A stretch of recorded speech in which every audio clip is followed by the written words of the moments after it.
నమస్కారం. విచారణ అర్హత లేనటువంటి పిటిషన్ను వేసి మరొకసారి తెలంగాణ రాష్ట్రానికి, తెలంగాణ ప్రజలకు నీళ్లలో తీరని ద్రోహం చేసింది రేవంత్ రెడ్డి ప్రభుత్వం.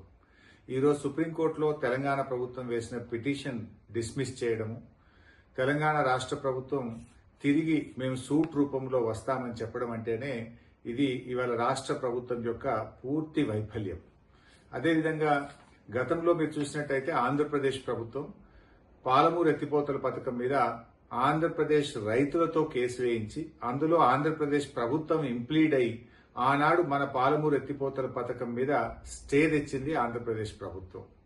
మరి మీరు పెట్టుకున్న మీ కాంగ్రెస్ ఎంపీ, మీ న్యాయవాది సింఘ్వి గారికి ఈ మాత్రం విషయం తెలియదా? అంటే ఈరోజు మీరు కావాలని ఉద్దేశపూర్వకంగానే ఈ యొక్క బలహీనమైనటువంటి రిట్ పిటిషన్ వేసి తెలంగాణ ప్రజలకు తీవ్రమైన అన్యాయం చేశారు. ఈ మాత్రం దానికి సూటు బూటు వేసుకొని ఉత్తమ్ కుమార్ రెడ్డి గారు నీళ్ల మంత్రి ఢిల్లీ దాకా పోవాల్సిన అవసరం ఉందా? ఢిల్లీ దాకా పోయి ఏం చేసిండు ఉత్తమ్ కుమార్ రెడ్డి గారు? వేసిన రిట్ పిటిషన్ విత్డ్రా చేసుకున్నారు. విత్డ్రా చేసి సూటు వేస్తాము అన్నారు. సూట్ అంటే మనకు తెలియందా? ఆ సూటు కూడా ఆంధ్రప్రదేశ్, తెలంగాణ, మహారాష్ట్ర, కర్ణాటక 4 రాష్ట్రాల మధ్య మేము సూటు వేస్తాము అంటే అది ఇప్పట్లో అయ్యేది కాదు.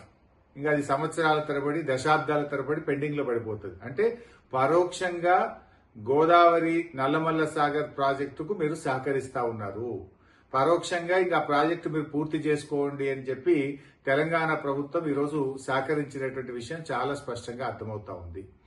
ముఖ్యంగా మొదటి నుంచి కూడా అంటే మీరు రేవంత్ రెడ్డి వైఖరి చూస్తా ఉంటే మొదటి నుంచి కూడా గోదావరి నల్లమల్ల సాగర్ విషయంలో ఈయన వైఖరి చాలా అనుమానాస్పదంగా ఉంది. అంటే ఈ సంక్రాంతి పండుగ సందర్భంగా రేవంత్ రెడ్డి గారు చంద్రబాబు నాయుడు గారికి ఇచ్చిన గిఫ్ట్, ఈ బలహీనమైనటువంటి వ్రిట్టు వేసి చంద్రబాబుకు గిఫ్ట్ ఇచ్చిండి ఎలా రేవంత్ రెడ్డి గారు, అంటే గురుదక్షిణ చెల్లించుకున్నాడు. అంటే మొదటి నుంచి కూడా మీరు ఒక్కసారి చూడండి. మొదటి నుంచి కూడా చూస్తే ఢిల్లీలో జరిగేటువంటి గోదావరి బనకచెర్ల మీటింగ్ కు పోననుకుంటూనే మీటింగ్ కు పోయిండు.